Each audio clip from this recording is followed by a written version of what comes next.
Some films are made to entertain. Some films are made to scare. But what if a film wasn't made by people at all? What if it was created by something watching from the other side of the camera? Tonight, we follow a young filmmaker, a cursed journal, and a demon known as KARAITH. By the end, you might never look at your phone or your reflection the same way again. Arav Malhotra, 23, had just graduated from film school. Horror wasn't just a genre, it was his lifeline. As a child, a home video captured him during a panic attack while everyone laughed. Cameras, screens, they made him vulnerable. Through horror, he craved control over fear. Even before the journal appeared, the world seemed slightly off. Shadows lingered a heartbeat too long. Reflections moved a fraction after him. Rain tapped patterns spelling flickering, unintelligible words. Arav films the alley on his phone.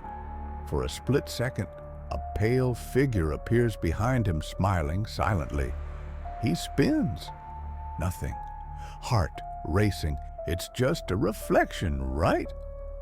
A quick flash shows Arav at 8, trapped in front of a birthday camera, panicking as the lens recorded every scream. "Never again," he whispers. A shadowy figure flickers in a nearby window. Rhea, unseen, shivers at the sight, a subtle introduction to her presence. Her thoughts race. Why am I drawn here? Something isn't right. The flickering streetlight draws him into a derelict bookshop. Dust and smoke choke the air. Beneath the pile of tomes lies a cracked leather journal, scorched at the edges. "From an estate clearance?" the shopkeeper murmurs. The pages are half Sanskrit, half unknown script. Margins are lined with tiny symbols resembling film frames. One name repeats, KARAITH. As Arav flips a page, shadows stretch along the walls. A whisper calls his name. A hand seems to reach from the page, then vanishes. Goosebumps race across his arms. He scours libraries, forums, archives. Nothing. KARAITH has been erased from history. It doesn't hunt, it records. Every fear, shame, secret projected onto walls, mirrors, screens, until seeing yourself becomes unbearable. Weeks later, Arav has a script, Frames of KARAITH. Rhea, his childhood friend and now producer, agrees to help. Guilt from abandoning Arav during his early failures gnaws at her. Curiosity for the unknown and lingering debt make her vulnerable to KARAITH. The crew is skeletal. Arav rebuilds old projectors, scratches film by hand, burns edges to create ghostly flicker. Every frame carries a whisper of something alive, waiting. Subtle supernatural phenomena begin. Reflections linger, showing memories instead of reality. Objects subtly shift. Recorded audio carries faint whispers of the crew's fears and regrets.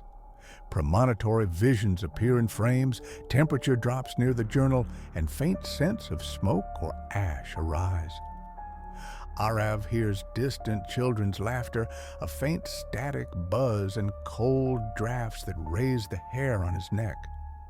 Rhea glimpses the same flickering figure in a camera lens. She shivers, muttering, "Something's here." Quiet tension builds between incidents.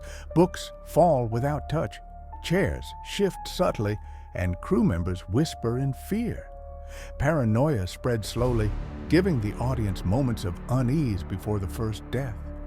One night, Arav whispers the journal's chants, half Sanskrit, half alien. Lights pulse. Shadows warp unnaturally.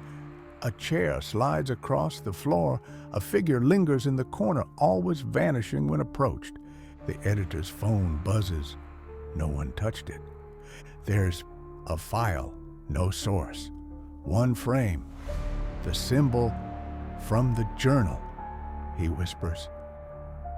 The film premieres. Critics call it haunting.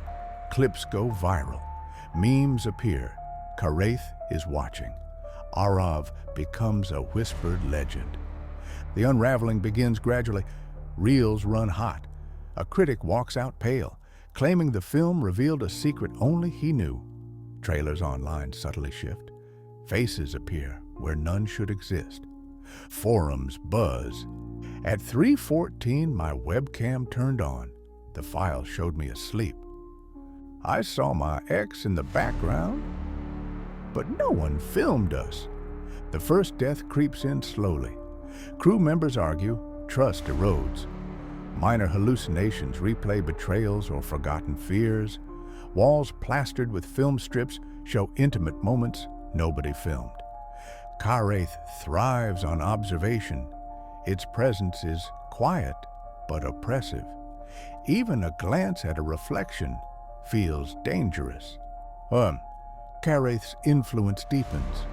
Rhea sees herself cradling a baby she never had, then morphing into her own corpse. Crew members relive moments of guilt or betrayal. Arav's walls project envy, loneliness, and fear of being unseen. One reel shouldn't exist. It shows Arav discovering the journal. KARAITH has been recording all along. Rhea tries to burn her footage, but flames bend toward her. Every camera, screen, and recording device becomes a lens for the demon. They learn KARAITH's rules: acts only through observation or recording. Repeated observation distorts reality and memory. Objects touched by KARAITH carry influence and trigger hallucinations. Rhea whispers to Arav, "We have to stop it, or it'll use us against each other." Arav hesitates, eyes flickering between fear and determination. Desperate, Arav and Rhea return to the bookshop. It's gone, boarded up for decades.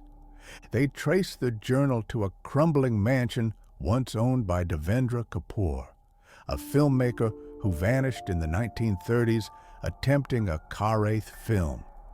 His journal warns, "KARAITH feeds on recording. Every lens is a window. There is no banishment, only erasure."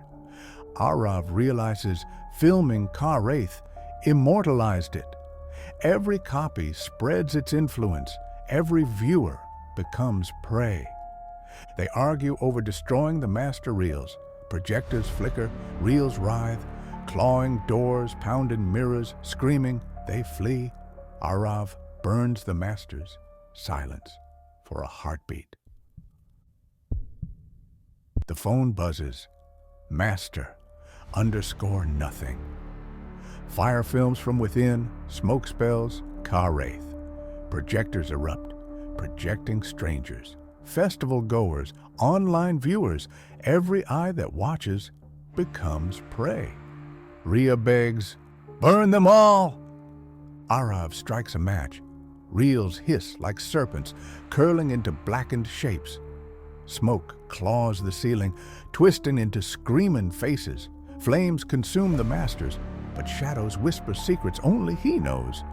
Arav sees himself failing to protect loved ones. Rhea relives her past betrayal in vivid torment. A brief moment of agency. Arav hesitates, then snaps the last master reel in half. Rhea chants from the journal, temporarily blocking one projection, a fleeting pause, an attempt at control, before the final hopelessness. Then the phone buzzes again. Another file, another impossible angle. Arav's own face appears, watching himself. Smoke curls across the ceiling, KARAITH's name in every reflection. Flames whisper truths only he can understand. No escape. Some say the film still exists, buried online, uploaded in fragments at 3 a.m. Those who stumble across it report the same terror. Phones flicker, mirrors shimmer, walls become silent screens. And right now, your phone is a lens. KARAITH might already be watching. If you survived this story, leave a like so I know you're still here. Subscribe before KARAITH finds another screen, and share this so others know what waits in the dark.